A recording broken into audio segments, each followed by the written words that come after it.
What's up guys, my name is Sebastián and welcome to my spoiler-filled discussion of Zack Snyder's Justice League. For this one, I'm not going to go through the whole plot from the beginning to end because we'll be here longer than the movie itself. I just want to talk about the moments I couldn't go deep in my spoiler-free review, which if you want to see my whole thoughts on the movie, go check out my spoiler-free review right here on the channel. And talk about some stuff that happened in the movie that were awesome, cool moments, awesome things that maybe get some questions, things we can speculate.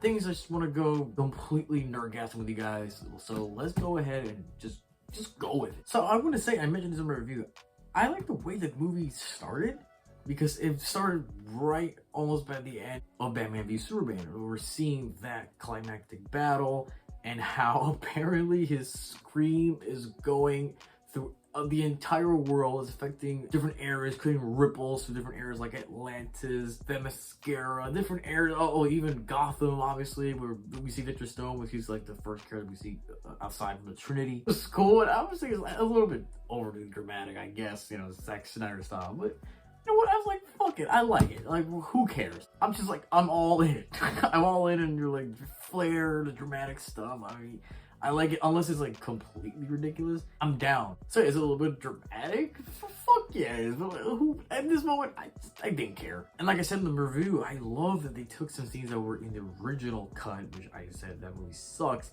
and they made them so much better and even totally different. Like that scene where these people, which this group, like, sounds interesting, like this group of terrorists that want to bring the world back to like the days before technology existed, you know, just back to like basics, I guess, which I don't know why they think it's good, because they think it's corrupted people, and these are all people that believe that you know, people should be sin free, and that people are just ridden with sin, but it's like, you're killing people, so how does that make you better? Of course, that mentality, that logic doesn't make any sense, but that whole group, it's just awesome. So seeing these scenes again, but obviously visually it's different because, you know, the contrast of colors is a little bit darker. The music is different. It doesn't, because the original cut, they made them look kind of silly, especially the music. It didn't feel cool. But this one, you're like, you believe that they're a threat, especially like there's moments that there's no music. And one of the big differences in here is that Diana's killing people. And like I said in the review, it's weird, especially this one shot. Like this, she kicks this one dude and his head hits against the concrete and you see blood smearing through the wall. It's weird. I guess for Diana, I can sort of be okay with that because, you know, she was born and raised as a, well, wait, I guess she was raised as a warrior for a lot of her formative years. So I guess for her to be like, I can't kill people, that's not something that she learned. It's not something that she was taught. More okay with that, but still, hopefully, I don't know. I have to see how it works later on, but hopefully they'll be like, okay, I gotta restrain myself a little bit. Let's not go kill people. Or, I don't know. Again, the violence and stuff like that, it worked for me here. Like, these, like, kind of almost overly violent. But the thing is, I didn't find this movie to be excessive for the violence with the gore and blood. It was barely there, you know? So, I don't know if I'm cool, because I was kind of cool with the action here, but I don't know if I'll be cool if they keep going forward with that. I don't know, but I know that here it didn't bother me. I guess it didn't bother me more because I know this movie's almost disconnected to the CCU. Although, like I said, there's a lot of things that they connect here. We see Ares from Wonder Woman, like the actual actor is there. We see Willem Dafoe from Aquaman is in this movie as well, which I think maybe they did that afterwards. I don't know if they actually planned this way before the Aquaman came out. So I don't know, but if they did that way, at least I appreciate bringing him here because it does a whole kind of issue with the universe. You know, we see these different characters show up, so I was like, okay, so there is a through line at least that, like, that character will show up later in Aquaman. Like, we see this universe. It's not like this disjointed movie doesn't feel like it's connected to anything at all. And so I did appreciate stuff like that. So this movie does feel like it is connected to the DCU, and I like that. And so, but that's the thing, maybe because it's not completely, or it's supposed to not really be connected with this, like the whole universe, like at least the main canon, giving a pass for the violence. The thing is, I want this movie to be connected to the universe. Like, I really would love, if they erase that original cut and this is the real one. Like, this is the version that we're supposed to be with. Like, I would be completely fine with that. Especially some things that they teased in this movie, which I would We'll talk about it later. But things that I wanted to follow through and not just leave it here like, oh, this is what Zack Snyder wanted to do. I would love for at least him to come back and give it a continuation, or at least have a writer and director that can make it consistent, not feel like it's completely different than what Zack Snyder made here. And I mean story-wise, not saying like tonal-wise or like the visual style. I mean, like, I hope that the story that he put in here is followed through consistently. It doesn't feel like it's a completely different story out of nowhere. Like, I don't want that. One of the scenes I love in here, at least for introduction to these characters, is flashes. Like, at least introduction, not origin. Because that's the thing, we don't know his origin at all. I mean, we kind of know, but the thing is, he's not even a forensic scientist, so we really don't know how he got these powers. Maybe in his movie we will see that explanation. I remember in the original cut, he said like he got struck by lightning, but he didn't go into detail with that. He just made it like, oh, a wink and nod to the audience, because you know what I mean. But it didn't really make sense because he doesn't even work in a forensic lab, so I don't know how he gets in touch with all the chemicals, because he's not a scientist whatsoever. I mean, he's a scientist in a way. I don't know, maybe there's some things, that little warehouse area that we still don't know how the fuck he got that. But I love this scene of him trying to get a job, because that's the thing, we mentioned this in the original movie, but actually see him try to get a job is cool. I mean, you could argue like, oh, do we need to see that? But it did, because I love seeing him just trying to get a job at his pet shop. We see Iris West and all the shit that happened later. It was awesome. And there's one part I was like, okay, why is he grabbing this hot dog in the middle of him trying to rescue this girl? But then we find out, oh, so he's trying to give this to the dogs. Like, that's cool. So he can also get the job. That's brilliant. And like I said in the original movie, I love this version of Barry. Like, he's like not completely goofy like the original movie. He's not completely socially awkward. Like, he still is pretty competent of a person. He is pretty capable of doing things. He's a little nervous about some things. He's not completely functioning socially yet, but he can still interact with people well. You know, he has his little things here and there, but he's I don't know, a more competent person. He's not completely goofball. He's just not an idiot. That's what I'm saying. He's not a complete idiot like in the original cut. So I loved him way more in this movie. Of course, Superman returning, that was some cool stuff right there. I don't know why exactly he just wore the black suit. We don't know where he actually grabbed that black suit, because did I miss something? Because we did not see where it actually came from. We saw the original suit was there, so I don't know why he didn't go for it. I guess there was some dialogue that was kind of explaining it, like he's almost like a complete person. He has to like reborn or something like that. I gotta rewatch that part. But I don't know where he got that, but it was cool. Really seeing the dialogue from Jonathan and Jor-El speaking to him, you know, flashbacks or dialogue. Awesome stuff. And obviously the Man of Steel theme in the background, fucking awesome. So seeing Superman go ballistic, just trying to get Steppenwolf, I mean, that's a thing. We see he's trying, almost killing Steppenwolf. He blazered the fuck out of his ear or whatever that is. And it's like, okay, that's alright. That's not like the Superman that I would love to see. But again, since this is almost disconnected from the DCU, I'm sort of fine with it. I'm like, you know what? Fuck it. Because I don't think we'll ever see Superman do these like mature, almost brutal things ever again. I mean, who knows? And not that I wanted to see that either, but I don't know. From here, like, you know what? Cool. Yeah, Superman just going awesome. And I love, again, like throughout the whole movie, even when he's not there, mentioning how Superman was a guy that guarded off Apocalypse and all those people. Like, he was the one guy that people were afraid of going to Earth because he could fuck those people up. So I love that. I love that they give him significance and give him a big status, like he is the guardian of Earth. The thing is, it's not completely consistent with what's happened with the other movies. Like, people were afraid of him, now they're not. He did a shit job of trying to save these people in Man of Steel, but like now people love him, people see him as a beacon. It's not very consistent at all. But whatever, in this context of this movie, I'm like, fuck it, I enjoy it, he's awesome. I also love that shot where we see Darkseid open that portal and the team is just like right there. It just looked awesome. Like, that's the thing I said in the original review. Like, I believe these people are a team, they're a unit, and they work together, but also care about each other. It's not just co-workers and teammates that actually care about each other. Speaking of Darkseid, I also love that scene.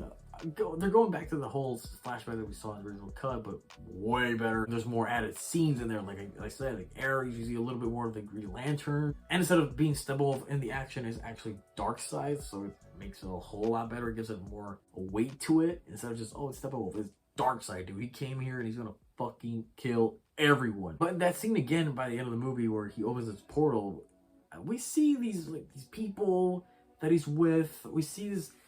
I don't know if it was a woman or not, but she had like white hair. I don't know if it's supposed to be. I think it's one of the characters, right? But I think confusing with the character from New Gods. He's not supposed to be from Apocalypse, so I don't know. Let me know in the comments like who that character is. I didn't look it up, but that was interesting. Like, okay, I can see that they're kind of setting things up for maybe possible future in this DCEU. Because that's the thing in the movie. I thought Darkseid was going to be the main conflict of the film. I thought they were actually going to fight him by the end of it. I thought they were going to conclude this whole Apocalypse story right here in these 4 hours. But no, it's really Steppenwolf was the main villain, and they're kind of setting up like Darkseid will be the villain in the next movie, or at least in the third movie. That which I would have loved to see that actually. That's the thing. I don't know if we're going to see this vision being completed or fulfilled because I don't know if Zack Snyder's going to come back or they're going to do something different. And they're going to follow the through line of what happened in the original cut and not in this one. Which I think it seems like they're going to follow what's happening in this movie because I think people are loving this cut. People are enjoying it. And it's getting very popular. It's getting very successful. So I think they're going to be like, okay, you know what? People don't really love this original cut. It's not a favorable version of the movie. So let's just go with what Zack Snyder did here and just go with it. And hopefully they do a good job because I don't want to botch another thing. Again, I don't want Warner Brothers who can be like, okay, this is successful. Let's do something completely different. Let's not make anything consistent. We'll just make different stories and we'll just see how it goes as we go along. Like, I don't want them to do that. So you have a good groundwork based things off of. Don't fuck it up. And also, we actually see Martian Manhunter, which I kind of knew was going to happen because in the final trailer, they kind of hinted on like, oh, is it Martian Manhunter? I forgot about it and I was like, oh yeah, it's Martian Manhunter. The thing is weird. By the end of the movie, because, you know, Martha Kent, when he had that conversation with Lois Lane, but by the end of the movie, we actually see the real Martha Kent. So that would have been funny if Lois Lane was like, hey, I remember that conversation we had. And Martha would have been like, what conversation? I haven't seen you in a long time. But yes, and they also confirmed this theory people have been having that the general guy, forgot, is actually Martian Hunter, and I say that he was incredible. And just those little scenes that he had, like, I believe him as Martian Hunter. Like, he just has gravitas, that voice, he has that presence. Like, I believe him as Martian Manhunter, John Jones.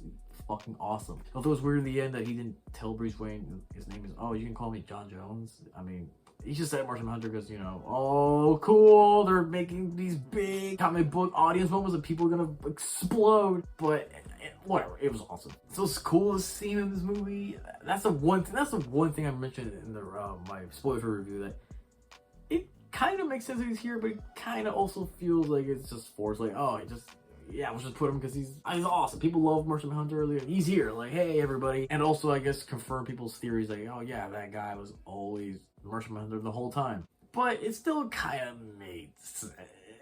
Kind of made sense, kind of didn't. But you know what?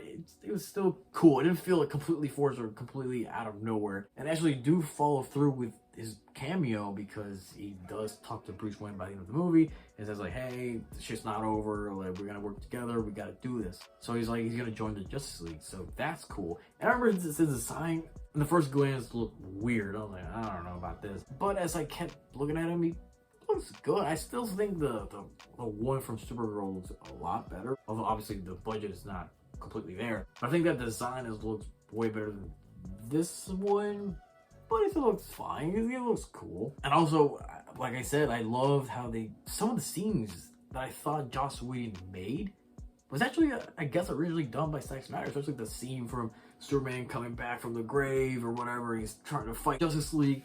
All those things apparently Zack Snyder did. So I'm surprised that a lot of comedic and lighter moments was actually done by him, and the worst scenes was done by Joss Whedon. So holy shit, like, people doubted that he can pull off some comedy and some lighter moments well, and he's here like, you know what, I can do it. I think, like I said before, I think the big problem is that he needs to have a good script to work with and kind of restrain himself a little bit, which I felt that he did here in this movie.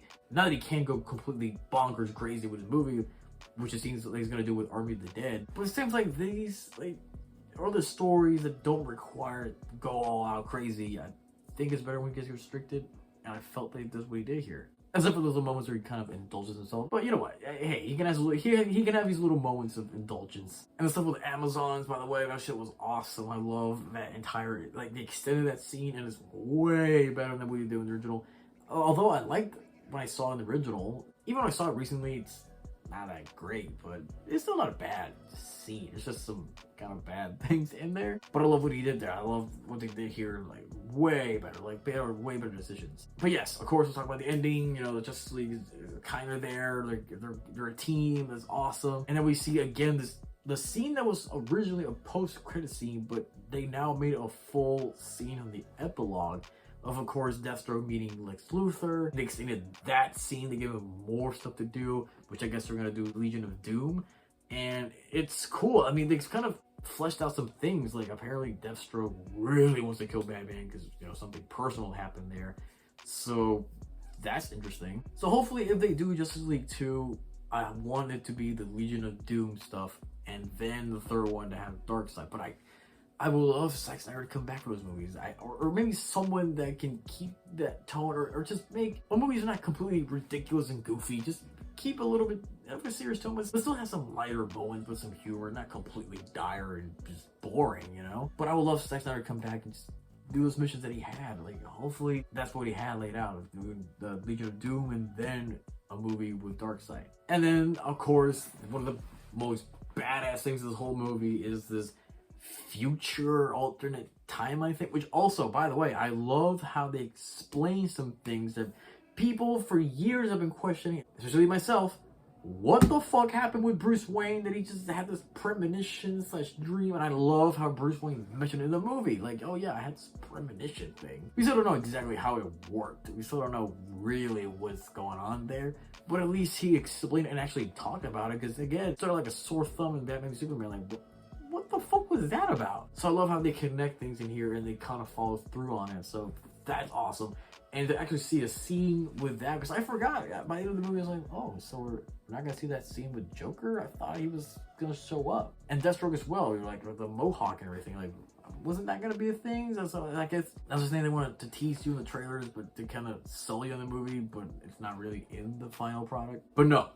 And holy shit, it's way better than I thought it was going to be. I mean, we see the Flash that we saw in Batman v Superman. He looks pretty cool. We see the Cyborg, who kind of looks disheveled a little bit. He's kind of like hooded, like, I don't know, he's almost like a Hunchback Notre Dame kind of shit. Like, okay, that looks kind of cool. And then we see fucking Mara, played by Amber Heard. I'm like, oh my god, like, fuck Amber Heard. I'll just say right there. I didn't even mention her in the review, but fuck her. The performance was alright. I mean, the weird thing here, I don't know if this is like originally while Zack Snyder was doing the movie, but Mara has a British accent out of nowhere. That was not in the original cut of Justice League, and that was not in Aquaman, so what the hell was that about? So it really stood out for me. Look, that's weird, but she was fine. But I guess she's replacing Aquaman, which we find out, I guess Aquaman dies in this future. Holy shit. And we see Slade Wilson is there, but he's part of the team, so whatever happened there, or what's gonna happen in the movie, they're done.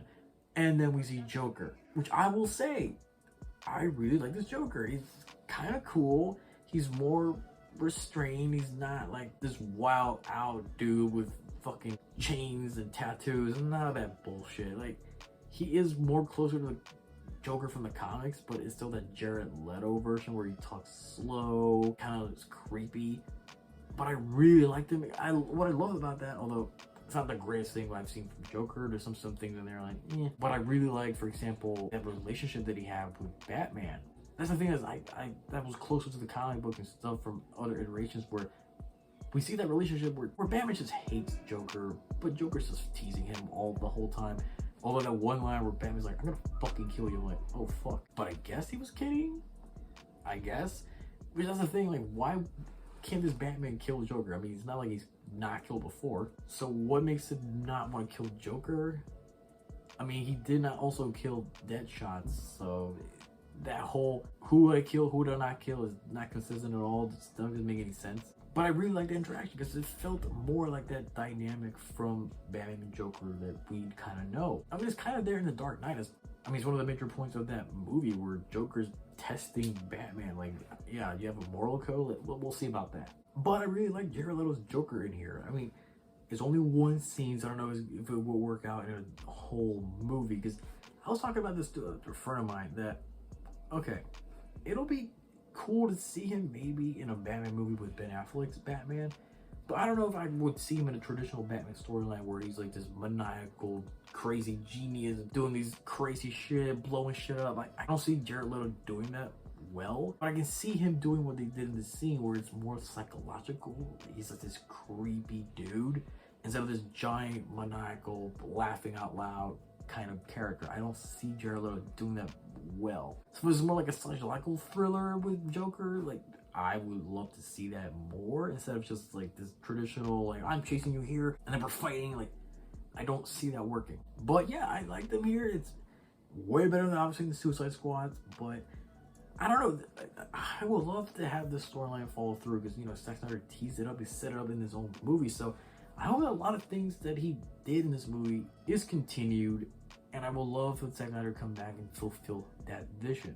But yeah, dude, that shit looks awesome. That future stuff looks cool. I'm so excited to see if they will continue what was set up here, and I would love again to Zack Snyder come back. So we'll see. I have no idea what's going to be the future of DCU. I know there's Robert Pattinson's Batman is going to come up, but that's in a different universe. So the stuff with DCEU is still not uncertain. Apparently they're doing the Flash movie. We'll see if this is actually going to happen or not. But it seems to be more concrete now than all these fucking years. But other than that, I still don't know what's really going to happen. Are they going to do like Green Lantern Corps movie? I don't know. So yeah, this movie's like literally like the last DCU film. It feels like we put a stamp on it, and yeah, now we're gonna see what the fuck's gonna happen. I know Black Adam's gonna be a thing, and Shazam 2 will be a thing. Aquaman 2 I also think is gonna be a thing. We'll see. I just don't know what they're gonna do. Like, what are they gonna do? Are they gonna make a consistent timeline here? Like, I don't know if they're gonna do this. I don't know if they're gonna pull that off. I don't want Warner Bros. To be all over the place, just trying to please everyone at the same time. We cannot do that. Just make a better story. Make things work. Make things be consistent. That's what I want. And let's just do different things at the same time to make something cool, but not making a competent movie and a competent universe. But I love the movie. I love the hell out of this movie. So what do you think of the movie? Once again, I ask you that question, and I want to know, what was your favorite moment of the movie? What things did you like? What things did you not like? What are your theories about what's going to happen with the DCU moving forward? Are they going to follow this movie's story, or are they just going to put it aside and we'll just focus on what we already had? Let me know in the comments and let's discuss it. So if you like this video, please give it a like, share, subscribe for more reviews or different varied content like reactions, podcasts, videos about random stuff, like whatever you want is probably already here, or I will do it. So my name is Sebastián Productions y yo soy aquí hablando shit.